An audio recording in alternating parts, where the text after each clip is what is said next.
Over a 5-year stretch, the 200 most politically active companies in America spent $5.8 billion on lobbying and campaign contributions.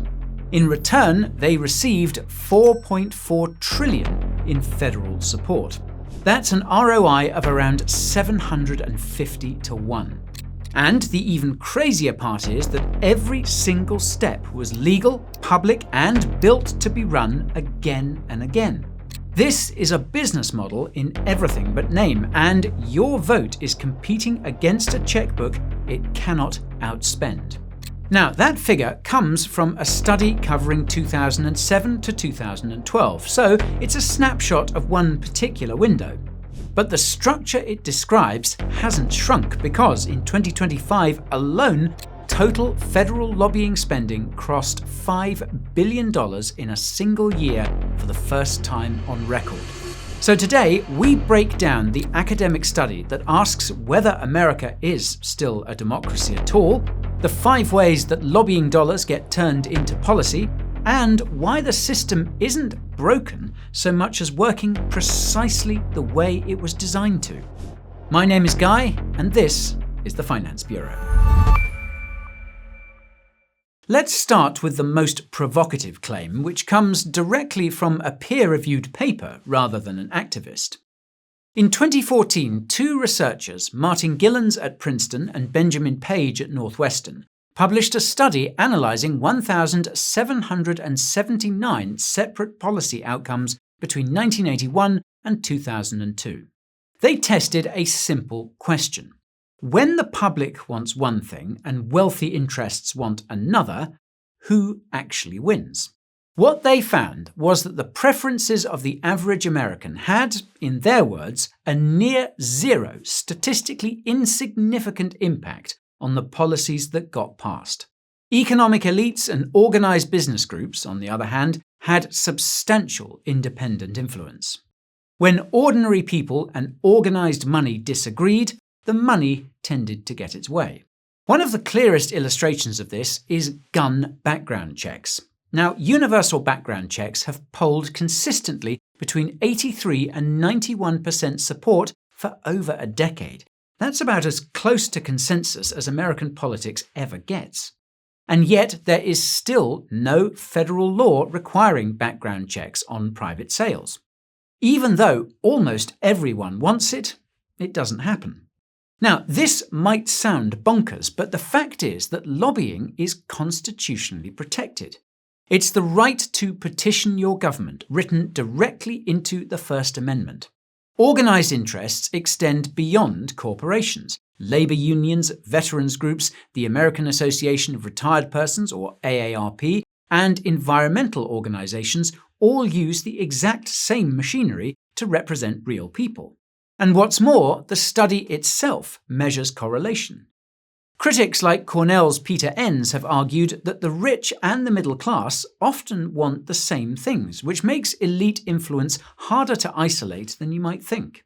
So, this operates as a deliberate structure rather than a conspiracy, and the rest of this video is just the inner workings of lobbying laid out so that you can judge for yourself. So, let's look at what the money actually buys, and there's no better place to start than pharma. In the first half of 2025 alone, the pharmaceutical industry spent $226.8 million on federal lobbying. That's up about $22 million on the same period the year before, and it puts them on pace to beat their own annual record of roughly $388 million. Pharma has been the single biggest lobbying sector in Washington in almost every quarter since 2010. So, what exactly does a 15-year spending streak buy you? Well, in July 2025, a major bill was signed into law that expanded something called the orphan drug exemption. Now, orphan drug status was originally designed for rare diseases affecting tiny patient populations to encourage research nobody else would fund. That is a genuinely good idea. But that expansion let the exemption shield certain drugs from Medicare price negotiation even after they're approved to treat far more common conditions. The Congressional Budget Office estimated the cost of that single carve-out at $8.8 billion over the next decade. The drug most often named as a beneficiary is Keytruda, a cancer treatment that is one of the highest revenue medicines on the planet, used for conditions affecting enormous numbers of people. The exemption helps delay the government's ability to negotiate its price. So, when we weigh that up, we see a few $100 million in lobbying against billions in foregone savings. One investigative outlet ran the maths and framed it as a return of roughly 29 to 1. And the industry does have a degree of legitimate defense here. They argue these protections fund innovation, that without pricing power, the breakthrough oncology drugs of the future never get developed, and that this supports American jobs and research. All fair points, but there are some important caveats here. According to Rand, brand-name drug prices in the US run to roughly 422% of what other wealthy nations pay, more than 4 times as much. When all prescription drugs, including generics, are averaged together, Americans still pay around 278% of what people in comparable OECD nations pay. And the same circular pattern shows up in defense. Every year, contractors lobby the must-pass National Defense Authorization Act, the bill that authorizes and renews the funding for their own weapons systems. They are, in effect, helping shape the document that writes their own paychecks. In 2025, contractors lobbied hard to preserve favorable terms on intellectual property inside that very bill. It's legal, it's disclosed, and they argue it protects national security and skilled manufacturing. All true, but it's also a closed loop. Now, before we look at how the whole lobbying machine got a serious upgrade back in 2010, if you want to keep track of the stories that affect your paycheck, portfolio, and pension, then you should check out the Finance Bureau newsletter. It's absolutely free, and we break down everything regarding global finance, commodity markets, macroeconomic trends, and monetary policy so that you never miss what truly matters. It lands in your inbox once a week, and all you have to do is click the link in the description or scan this QR code on your screen to get started. Okay, so the day the lobbying industry got a steroid injection was the 21st of January 2010, when the Supreme Court decided Citizens United versus the Federal Election Commission. The court ruled 5-4 that the government cannot restrict independent political spending by corporations, unions, and other associations. And let's look at the reasoning the court actually used, because it's key to what comes next. The court didn't argue that corporations are people in some cartoon sense. Their logic ran like this. Political speech is the most protected speech there is. The government can't ban speech based on who the speaker is. And spending money to spread a political message is, functionally, the same as speech itself. Justice Kennedy's majority held that limiting such spending was equivalent to silencing the workers, shareholders, and customers a company represents. Now, even many critics admit the free speech logic is internally consistent and that this was a principle taken to its logical conclusion. But that conclusion had consequences. Outside spending limits effectively vanished overnight. Super PACs, which can raise and spend unlimited sums, became possible, and every group downstream, every trade association and advocacy shop got more powerful in an afternoon. Which brings us to the mechanics that make all of this nearly invisible.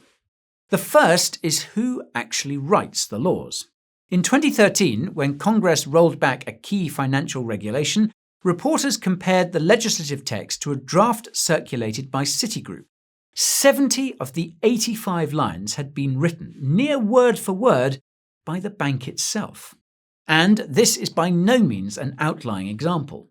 At the state level, an organization called ALEC brings corporate lobbyists and legislators together to draft model bills behind closed doors.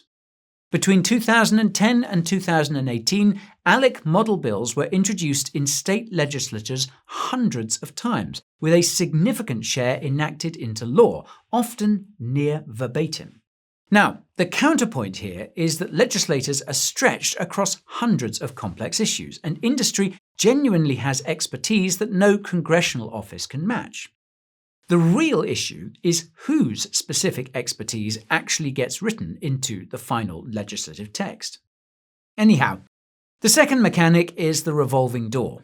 While often pictured as a scandal, this is really just a career path. A government official leaves office, then sells their relationships and inside knowledge to private clients. And there's a precise dollar figure for what those relationships are worth. One study published in the American Economic Review found that when a lawmaker leaves office, the lobbyists who worked with them see their revenue drop by around $177,000 a year. That's the market price of one politician's contact list, and, what's more, much of this never even shows up in the official numbers. Under the disclosure rules, you only have to register as a lobbyist if you spend at least 20% of your time working for a single client. Stay just under that line, call yourself a strategic advisor, and you can run an entire influence campaign without ever appearing on a public register. This is the so-called shadow lobbying, and industry analysis suggests disclosed activity may capture only 10 to 20% of a firm's real influence revenue. Which means every official lobbying figure you've heard, including the ones in this video, is almost certainly an undercount. Now, the third mechanic is dark money. Through a type of non-profit called a 501c4, a company can write a check, the non-profit spends it on politics, and the original donor is never disclosed. In the 2024 cycle, dark money in federal elections hit a record of around $1.9 billion, according to the Brennan Center, roughly double the previous record. Before Citizens United, that number was negligible. So, a company can pay millions in trade association dues, watch that money get spent against, say, drug pricing reform, and still truthfully tell you it doesn't donate to politicians. All legal and all disclosed, just never in the same place. And this all lets single-issue and foreign policy lobbies operate inside an identical structure, which leads to the final mechanic and arguably the cleverest, astroturfing. Now, basically, astroturfing is manufactured grassroots. You build an organization with a patriotic-sounding name, stuff it with PR professionals, and frame a corporate priority as a citizen concern. The tobacco industry pioneered it, funding a group that presented itself as a voice for ordinary smokers while being entirely industry-run. And the framing is what gives it away. When unrelated industries, tobacco, oil, firearms, pharma, all independently reach for the exact same language of jobs and freedom, the odds of coincidence collapse. Because the messaging is the product. It's engineered so that the public ends up defending the very policy that's costing them. So, stack these 5 mechanics together and a pattern emerges, and it's a pattern the Princeton study already measured. When organized money and the average American's preferences point in the same direction, the person in the street gets their way. But the moment those preferences diverge, the average American's independent influence drops towards 0. The American public felt this with background checks, and they're feeling it every time they pay 2 to 4 times what a German or a Canadian pays for the same medicine. And it shows up in a tax code written in places, line by line, by the industries it governs. Ordinary people didn't choose the orphan drug carve-out, and they didn't pick the front group testifying in their name, but they're paying for both nonetheless. So, while a corporation can hire a lobbyist, fund a super PAC, route money through a trade association, and place a former senator on its payroll, regular people get one vote cast once every couple of years against all of that. So, let's map American outcomes against the 4 models the researchers tested. Majority democracy, where average citizens drive policy, economic elite domination, majority pluralism, where mass groups balance out, and business-dominated pluralism. The study's conclusion was that the US fits the last two most closely: economic elite domination and business-dominated pluralism. Many commentators have summarized that combination as a form of oligarchy, though Gillens and Page never used that word themselves.